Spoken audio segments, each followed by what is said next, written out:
Kesurupan. Nama sekolah itu adalah SMPN 4 Taman Jaya, sebuah bangunan tua yang berdiri kokoh di tengah kota kecil yang dulunya penuh sawah dan kebun karet. Sekilas, sekolah itu tak berbeda dari sekolah lainnya.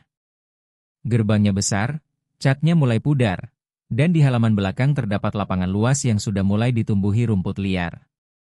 Namun, sejak beberapa tahun terakhir, sekolah ini menjadi buah bibir karena satu hal, murid-muridnya sering kesurupan. Awalnya hanya 1-2 kasus. Seorang siswi kelas 7 tiba-tiba berteriak histeris, matanya melotot, tubuhnya kejang. Lalu beberapa bulan kemudian, giliran siswa kelas 8 yang mendadak berbicara dalam bahasa yang tidak dimengerti siapapun. Kepala sekolah dan para guru menyangka itu hanya kelelahan, atau mungkin stres karena ujian. Tapi kejadian itu terus berulang, bahkan semakin sering. Puncaknya terjadi ketika dalam satu hari, 6 murid kesurupan secara bersamaan di dalam kelas. Teriakan mereka menggema di seluruh gedung, membuat para guru panik dan orang tua berlarian datang. Mereka berbicara bersamaan, kadang tertawa seperti orang gila, kadang menangis menyayat hati. Salah satu murid bahkan menulis dengan darah di tembok, "Bebaskan aku."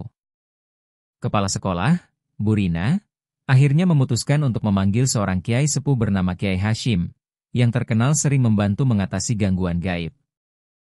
Kiai Hashim datang bersama 2 santri muda. Begitu menjejakkan kaki di halaman sekolah, wajah beliau langsung berubah tegang. "Ada yang tidak beres di tempat ini," ucap Kiai Hashim lirih. Malam itu, beliau melakukan pengajian dan ruqyah di aula sekolah. Beberapa murid yang pernah kesurupan ikut serta. Di tengah-tengah pembacaan ayat suci, salah satu murid mendadak menjerit keras lalu terdiam. Bibirnya bergerak sendiri, namun suaranya bukan suara anak-anak. "Aku dikubur hidup-hidup, aku masih hidup waktu itu, mereka timpa aku dengan semen, aku belum mati." Semua yang hadir gemetar. Santri Kiai Hashim cepat-cepat memegangi anak itu yang tubuhnya gemetar hebat. Kiai Hashim menatap murid itu dengan mata tajam. "Apa maksudmu dikubur hidup-hidup? Siapa kau sebenarnya?" tanya sang kiai. Mulut anak itu menyeringai, seolah bukan lagi dirinya.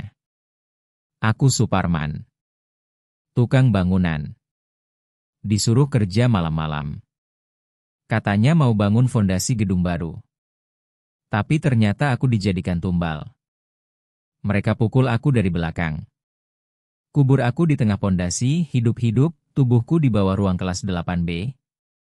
Setelah mengatakan itu, murid tersebut pingsan.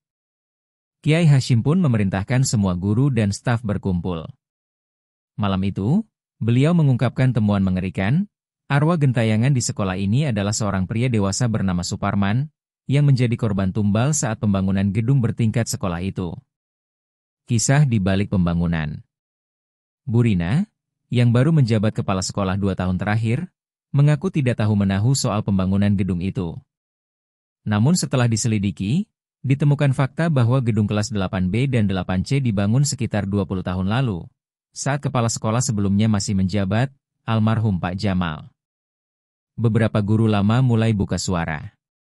Ada desas-desus waktu itu, pembangunan gedung mengalami banyak hambatan, fondasi sering retak, tukang bangunan kecelakaan, bahkan pernah ada yang hampir tertimpa beton jatuh. Seorang mandor proyek bernama Pak Darno pernah berkata bahwa mereka harus melakukan syarat tertentu agar bangunan berdiri kokoh. Tapi tak ada yang menyangka, syarat itu ternyata tumbal manusia. Waktu itu ada tukang yang mendadak hilang. Katanya kabur bawa uang. Tapi sekarang aku curiga, jangan-jangan itu si Suparman, kata Pak Wito, penjaga sekolah yang sudah bekerja sejak era pembangunan. Kiai Hashim mengangguk, matanya tampak berat. Arwahnya gentayangan bukan karena ingin membalas dendam, tapi karena jasadnya tidak dikubur dengan layak. Ia meninggal dalam kesengsaraan, dikubur tanpa kafan, tanpa doa, dan masih dalam keadaan hidup. Penggalian tengah malam. Atas izin Dinas Pendidikan dan tokoh masyarakat, diputuskan bahwa penggalian akan dilakukan. Tepat di tengah ruang kelas 8B, setelah meja dan kursi disingkirkan, dilakukan penggalian malam hari. Pekerjaan ini tidak sembarangan, karena harus dilakukan dengan membaca doa-doa dan ayat-ayat tertentu untuk menenangkan arwah yang mungkin marah. Kiai Hashim memimpin langsung prosesnya. Setelah menggali sekitar 2 meter, bau busuk menyeruak dari tanah. Semua yang hadir menutup hidung. Tak lama, sekop pekerja menghantam sesuatu keras. Sebuah tulang belulang manusia, lengkap dengan sisa-sisa baju lusuh dan topi proyek yang sudah lapuk. Tangisan pecah dari salah satu santri yang peka spiritual. Dia masih menangis, katanya. Jasad yang ditemukan lalu diangkat secara perlahan dan dibungkus kain kafan. Kiai Hashim membaca doa panjang, dan jenazah dibawa ke pemakaman umum di kampung sebelah untuk dikuburkan secara layak. Saat jenazah dimakamkan, langit yang tadinya mendung berubah cerah. Angin sejuk berhembus pelan, dan seorang murid yang sempat kerasukan berkata lirih, "Terima kasih, aku bisa pulang." Setelah pemakaman. Sejak malam itu, gangguan kesurupan di SMPN 4 Taman Jaya berhenti total. Tidak ada lagi murid yang menjerit tanpa sebab, tidak ada lagi yang melotot sambil tertawa mengerikan. Para guru pun merasa suasana sekolah jauh lebih ringan dan tenang. Namun, Kiai Hashim memberi pesan penting sebelum kembali ke pesantrennya. Bangunan yang menelan nyawa akan menyimpan energi gelap.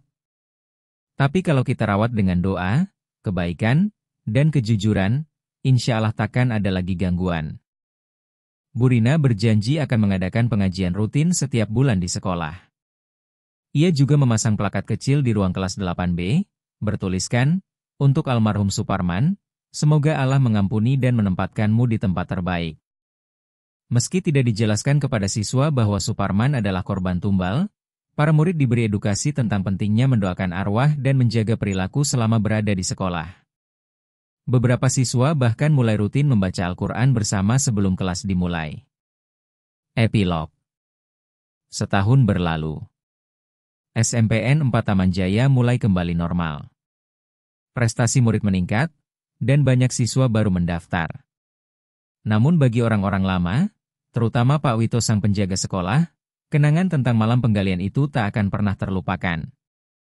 Kadang, di malam-malam tertentu, ia masih melihat bayangan seseorang berdiri di dekat kelas 8B.